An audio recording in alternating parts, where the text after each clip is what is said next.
안녕하세요. 티스탁입니다. 자, 오늘은 반도체와 관련된 이야기 해보도록 하겠습니다.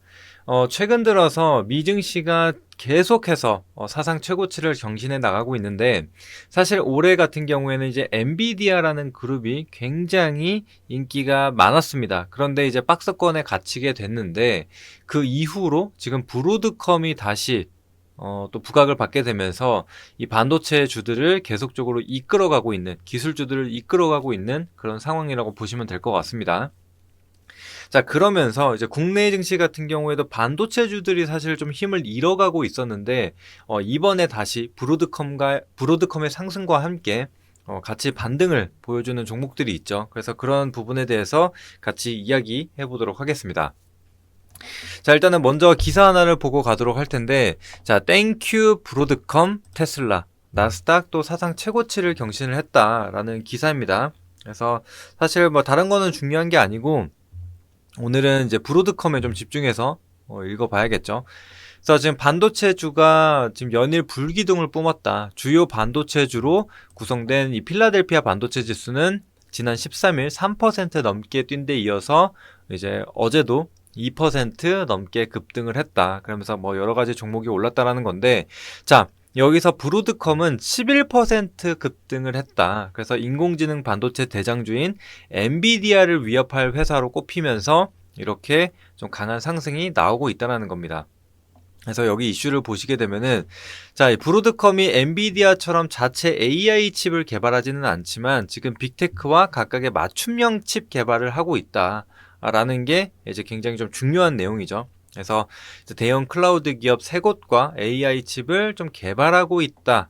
근데 이게 구글과 이제 메타, 그다음에 바이트댄스, 이렇게 좀 굵직한 기업들과 함께 하고 있다는 겁니다. 그래서 사실 이제 미국 같은 경우에는 독점에 대한 부분을 굉장히 어, 좀 독점 체제를 막는 그런 부분이 있죠. 그렇기 때문에 이제 엔비디아 같은 경우에도 사실상 거의 독점 수준으로 해왔기 때문에 그런 부분이 계속적으로 논란이 됐고, 또 다른 기업들, 다른 이런 기술주들 같은 경우에도 엔비디아 의존도가 워낙에 높기 때문에 그런 것들을 낮추기 위해서 뭐 자체 AI 칩을 좀 개발한다라든지 뭐 이런 움직임들이 좀 나타났거든요. 그런데 이제 의존도를 좀 낮출 수 있을 만한 그런 기업이 나타났다. 그리고 추가적으로 여기와 함께 칩을 개발하면서 이 독점 체제를 좀 바꿔나가겠다라는 부분이 좀 부각이 된 거죠. 그러면서 더 추가적인 상승이 좀 나오고 있다라고 보시면 될 것 같습니다. 그리고 뭐 하단에는 이제 뭐 테슬라 관련된 내용도 있고, 뭐 이제 금리와 관련된 뭐 미국도 그렇고 좀 일본도 그렇고 일정이 있죠. 뭐 이런 얘기들이 나와 있는데, 이런 거는 그냥 넘어가도록 하겠습니다. 오늘은 이제 브로드컴이 중점이기 때문에. 자, 일단은 브로드컴의 주가 흐름을 한번 보시게 되면은 사실 22년도부터 계속적인 우상향을 좀 보여왔습니다. 그런데 올해 같은 경우에는 이 박스권에 좀 갇혀있는 그런 모습들이 나타났죠. 그래서 140불 정도에서 이제 180불대에 이제 갇혀 있었는데, 이번에 그 구간을 좀 강하게 돌파하면서 지금 250불까지 올라왔습니다. 그래서 최근 들어서 엄청나게 좀 강한 상승이 나오고 있다는 게 확인이 되죠. 그래서 다른 기술주들을 좀 이끌고 있는데, 그래서 이제 국내 증시 같은 경우에도 이제 브로드컴과 관련된 종목들의 찾기에 좀 나선 그런 모습들이 확인이 돼서요. 그래서 그거에 대해서 좀 소개를 해드릴 겁니다. 자, 그리고 추가적으로 지금 브로드컴 인텔도 쓴다, 일주일 새 주가 20% 급등한 회사라고 좀 기사가 나와 있는데, 여기에 보시면은 이제 유리기판을 도입을 추진을 한다라는 내용이 나와 있습니다. 그래서 세계 1위 기술력을 인정받았다 라는 내용이 있고, 또 보조금도 수령을 했다라는 내용이 있는데, 그 기업은 바로 SKC입니다.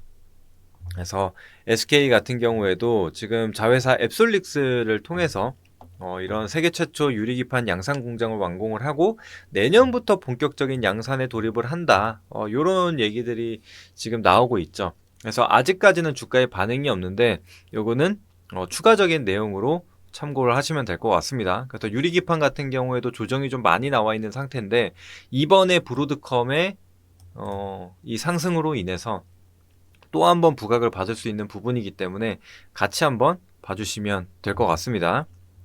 자, 그래서 지금 어떤 종목들이 좀 오르고 있냐, 이걸 살펴봐야 되는데, 지금 사실상 뭐 브로드컴과 관련된 뭐 직접적으로 관련된 기업들도 있고, 또 한 단계 걸쳐서 좀 연관되어 있는 그런, 그러니까 간접적으로 연관이 되어 있는 그런 기업들도 있는데, 자, 일단은 먼저 에이징 랜드를 한번 보도록 할게요.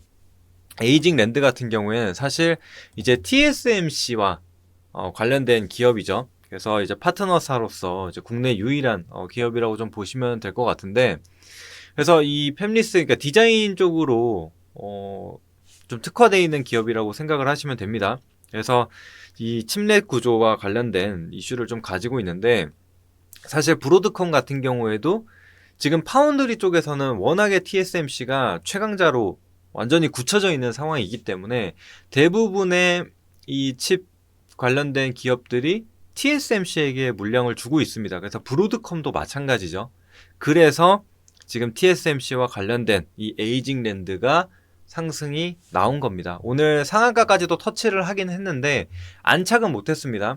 그래도 29%의 상승을 좀 보여주게 되면서 이전에 돌파하지 못했었던 장기 이평선 121선을 돌파하려는 시도가 좀 나타나고 있는 상황이죠.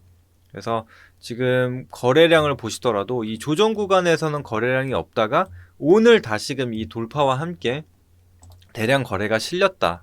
그래서 지금 단기적으로는 추세가 충분히 이어질 수 있는 자리라고 봐주시면 될 것 같습니다. 그래서 장기 이평선 좀 일단 1차적으로는 121선 이탈하지 않는 경우에서는 계속 매매가 가능할 거고, 그 다음에 추가적으로 조정이 나온다라고 한다면은 한 수급선인 이 3만원 구간대에서 접근이 가능해 보입니다. 그래서 오늘 이 이슈가 처음 나왔기 때문에 충분히 상승이 더 나올 수 있다라고 생각을 하고, 그 다음에 이제 시그네틱스라는 기업이 있습니다. 요거는 이제 장비 관련된 기업이라고 좀 보시면 되는데,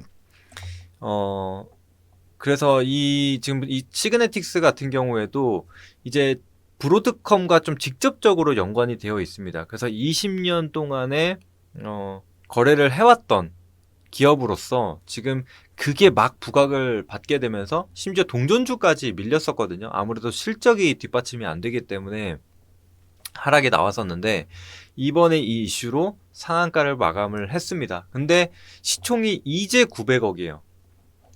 그래서 지금 아시다시피 지금은 뭐 실적이나 이런 게 중요한 게 아니라 테마나 재료가 굉장히 중요한 장세죠.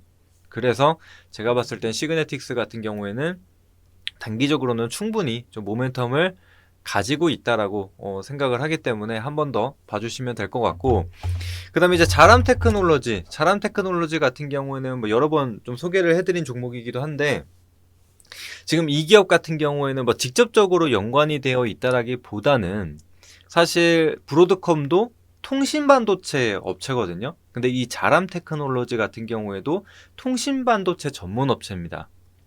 자, 그런데 지금 브로드컴 같은 경우에도 처음에는 이제 통신반도체 전문이지만 그 밖으로 지금 계속적으로 확대가 되는 게 AI 분야거든요. 아까 보신 바와 같이 칩 개발이라든지 이런 팹리스 기업으로서 역할을 톡톡히 해내고 있으면서 실제로 매출이 AI 분야에서 많이 늘어나고 있는 상황이거든요.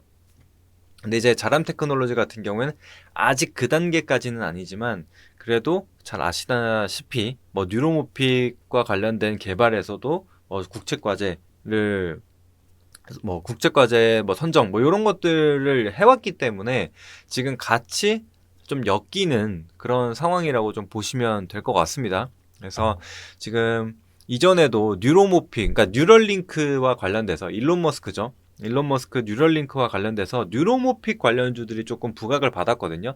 그때 자람 테크놀로지와 링크 제네시스가 같이 움직였는데 이번에도 좀 같은 흐름을 좀 보여주고 있기 때문에, 그리고 또 이 장기 이평선을 완벽하게 좀 돌파해내는 장대 양봉이 좀 형성이 됐기 때문에 추세를 조금 더 보셔도 좋을 것 같습니다.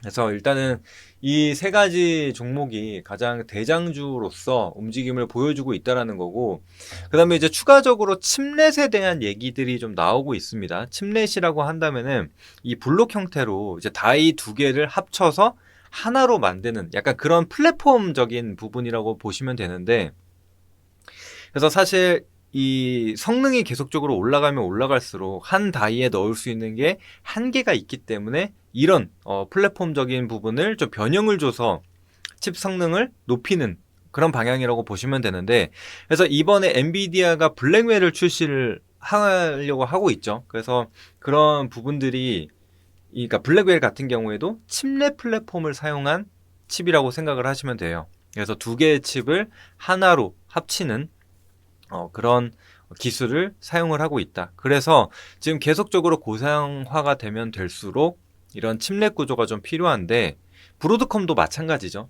그래서 칩넷에 대한 이 플랫폼을 좀 사용을 하게 될 텐데, 퀄리타스 반도체라는 이제 기업 같은 경우에도 이 칩넷 이 인터페이스와 관련된 개발을 좀 하고 있는 기업이라고 보시면 될 것 같습니다. 그래서 오늘 이 부분이 좀 부각이 되면서 장중에 거의 22%의 상승을 좀 보여주게 됐다라고 생각을 하시면 될 것 같습니다. 그래서 일단은 지금은 수급이 그렇게, 그러니까 시장 자체에 돈이 많이 도는 상황이 아니기 때문에 이런 대장주로 오히려 더 쏠리는 그런 현상들이 벌어지고 있거든요. 그래서 일단은 오늘 대장주로서 이 4개의 종목이 올라왔기 때문에 집중해서 한번 보시면 될 것 같고, 그리고 추가적으로 올라왔었던 게 이제 센서뷰라는 기업이 있습니다. 센서뷰. 그래서 센서뷰 같은 경우에도 오늘 이 지금 브로드컴과 관련돼서 이슈를 좀 받게 된 거거든요. 그래서 이 반도체 성능을 좀 측정하는 이 핵심 부품을 좀 공급하고 있다, 브로드컴에. 그래서 또 연관이 된 겁니다. 그래서 지금 브로드컴과 관련된 종목으로서는 이렇게 한 5가지 정도만 보시면 될 것 같습니다. 그래서 추가적으로 만약에 종목이 또 형성이 된다, 혹은 시세를 좀 받는 게 나타난다라고 한다면은 한 번 더 정리를 해드리도록 하겠습니다. 자, 그리고 이제 유리기판 관련주로서는 이제 SKC가 대장주라고 좀 말씀을 드렸죠. 그리고 그 외에도 뭐 피롭틱스나 그 다음에 뭐 YC캠, 그 다음에 뭐 JNTC, 뭐 요런 종목들이 이전에 좀 강하게 움직였었거든요. 물론 더 많지만 일단은 유리기판 관련해서는 이렇게 한 3-4종목 정도만 같이 봐주시면 될 것 같습니다. 지금 보시더라도 피롭틱스가 5%의 상승을 보여주기는 했지만 지금 앞서 보신 종목들과는 달리 지금 유리기판 관련주들이 엄청 세게 올라오지는 않았거든요. 그래서 후발주자로 좀 엮일 수가 있기 때문에 관심 종목 등록해 두시고 한번 보시면 될 것 같습니다. 자, 오늘은 이렇게 반도체 그리고 브로드컴과 관련된 내용 정리를 해봤습니다. 그래서 관심 종목 등록을 해두시고 매매까지도 이어서 해보시면 되겠습니다. 자, 오늘 여기서 마무리하도록 하겠고요. 저는 또 다음에 더 좋은 내용으로 인사드리도록 하겠습니다. 감사합니다.